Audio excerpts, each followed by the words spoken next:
Good morning guys. Today is Friday. Thanks God it's Friday. And andito ako sa car kasi nag-antay akong magbukas yung store na yan. Dahil bibili ako ng tuna and gagawa kasi ako ng tuna mousse. Kasi may bisita si Mr. bukas.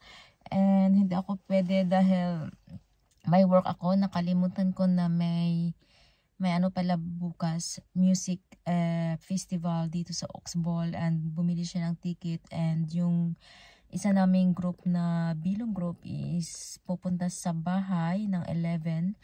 So magkakaroon sila ng brunch sa bahay. So nag-iisip siya kahapon kung ano yung gagawin niya kasi gusto niya sanang mag-grill like last year.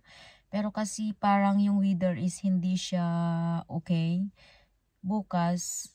So, gagawa ako ng tuna mousse, konting contribution. Kasi I felt bad din kasi na hindi ko siya matulungan at na bakit wala din ako. Ano ko kasi talaga guys, weekend work ko talaga this weekend. And nakalimutan ko talagang mag-ask ng free. And ngayon, medyo hindi tayo okay kasi nagsimula lang to nung kumain kami ng ice cream nung isang gabi na, di ba, Father's Day, bumili yung anak ko ng ice cream kasi paborito din ni Mr. yung ice cream. And then kinabukasan, masama na yung dito ko, lalamunan. And then kahapon ng umaga, masakit na yung lalamunan ko, pero sabi ko okay lang naman. Nag-work pa ako ng extra ng 3 to 11. Pagka 9 o'clock doon sa work ko, na ako nag-sneeze na ako, tapos tumutulo na talaga yung sipon ko and masama yung pakiramdam ko. So kagabi hindi ako masyadong nakatulog dahil hindi man ako ubo ng ubo, pero uncomfortable. And so, nung gusto kong mag-CR, lumabas ako ng shelter, pumasok ako sa loob ng bahay, nag-CR ako, and nilagyan ko ng Vicks yung dito ko and yung ilong ko. So far, nakatulog naman ako, pero kanina umaga, medyo, alam mo yung ulo ko na medyo mabigat. So, uminom ako ng gamot na paracetamol uli, and sabi ko para umokay. So, naggawa ako ng lemon and yung honey na iinumin ko na warm. So, medyo nag-okay siya. And iinom uli ako para maging okay. Kasi guys, meron akong work mamaya. Pakiramdaman ko hanggang 11 kasi 4 hours before yung work, pwede mo makancel yung work mo. Pero pag abot na siya ng 4 hours, hindi mo na pwedeng i-cancel. So, pakiramdaman ko yung feelings ko ngayon hanggang 11 o'clock. Para kung hindi talaga ako okay, ika-cancel ko. So, yun. Sinisipon ako ngayon. And then, yun nga, papasok na ako dito guys kasi bukas na, and kakahatid ko lang din sa anak kong babae dun sa school, and for sure susunduin ko din siya mamaya. Or else kasi si Mr. every Friday umuwi naman siya ng maaga. So, gagawan ko na lang siya ng tuna mousse. So, ayun guys. And I'm feeling grateful today kasi early in the morning, I get a blessing. Mayroon akong isang lead sa isang online business ko. And I hope na ma-convert ko siya by conversion. So, thank you so much. Thank you so much, Lord. Yes. And you guys, if you are like looking for a side hustle income without, focusing yung online business mo, you can, register on my website, and it's www.roseandvent.com, and then just write your email and your valid email address, and your name, and then I'll send you all the the link where you can watch the entire video and know about the business. And maganda lang sa business na ito guys is you can bring it anytime, anywhere, basta meron ka lang laptop or cellphone video with a good connection. So it's business on the go. And kahit meron kang full-time job, you can do this online business on the side. Kasi hindi naman siya talaga nakaka-disturb ng work mo dahil meron tayong automated system na it works for us 24/7, and we have the huge community so far. And anyway, sa community namin we are 205 or 4 members already. So try guys, kasi wala namang mawawala sa inyo. And I always say na kung may pangarap at hindi ka gagawa ng action, yung pangarap mo, isang kang pangarap lang talaga yan. And parang nagdre-dream ka lang, walang nangyayari. You have to, take a risk.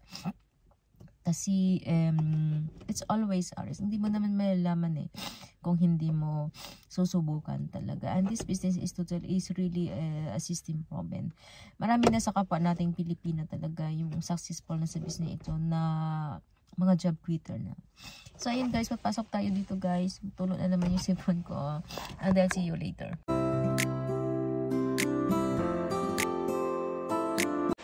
And kakauwi lang natin guys. Ito yung aking nag-relax.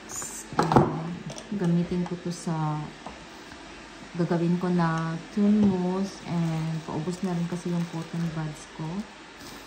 And gagamitin ko rin sa tune mousse ito. And bali, tatlo itong tuna. And ito. And then, kasi, meron naman akong pang gelatin. So, yun. And, pumunta ako ng, dyan sa post, box namin, post. Okay. Ito pala, kasi like, kasi, tawag dito, meron kasing nagwo-work sa amin na student, na siya, like, temporary, yung extra work lang niya. And then, confirmation niya nung last month. And, nagbigay kami ng konting amount. And then, ito na, pinadala niya kami nito. Ako. Yan. Hindi ko alam kung paano niya nakita. So, yan, binigyan niya ako nito. Ay, ang sweet. Yeah. Ang sweet. Casper. Okay. Hindi yata ito yung aulusan namin. Yung dito yata, yung kapitbahay pala namin, guys. Yung mukha, parang hindi Tapos ito yung takban maka sa anak ng lalaki. Yes. Ngayon guys, nagawa na ako nga ng tune mousse ngayon para wala na akong isipin kasi may mga nakatinding pa akong gagawin sa aking online business na may aayusin na ako or may tawag dito, sasagutin. And yan na guys yung aking gawa na tuna. Nilagyan ko siya ng salt, pepper, and yung onions. So, imimix ko lang siya. And ayan guys, nilagyan natin ng cream rich. So, haluin lang natin.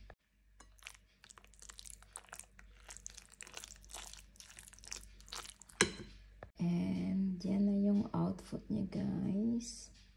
Itong gelatin, itunaw ko lang siya sa tubig na mainit. Yan, kasi yan siya ibubuhos ko mamaya dyan, Nabuhos ko na nga, guys. Tingnan niyo yan. Nabuhos ko na yung gelatin. And, yan na guys yung ating outfit na tune mousse.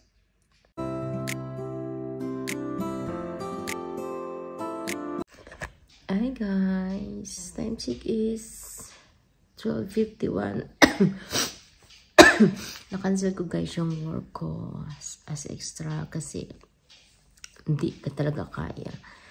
Kasama talaga yung pakiramdam ko, yung poses ko. And dumating pala guys yung order ko para kay Mr. sa birthday. Yung pa rin niya yun. Yung para sa mountain bike niya, yung damit. Kasi nag-iisa lang yung damit niya sa mountain bike.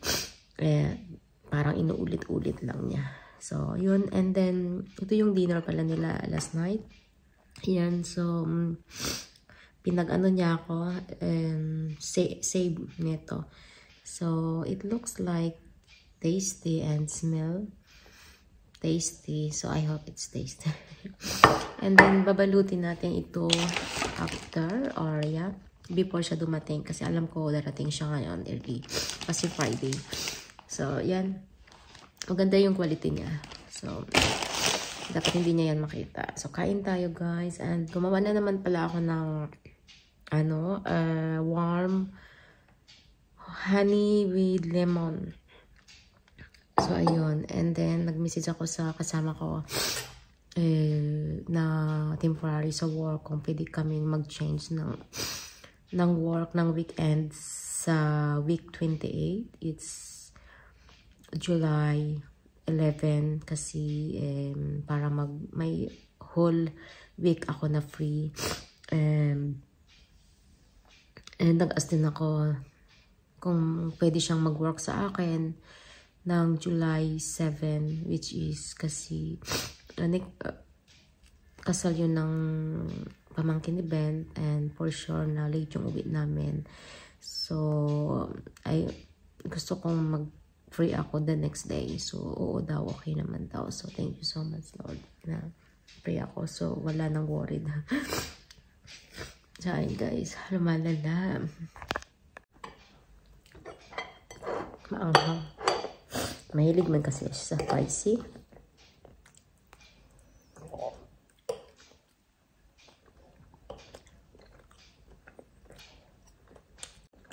Sorry, yung sipon ko.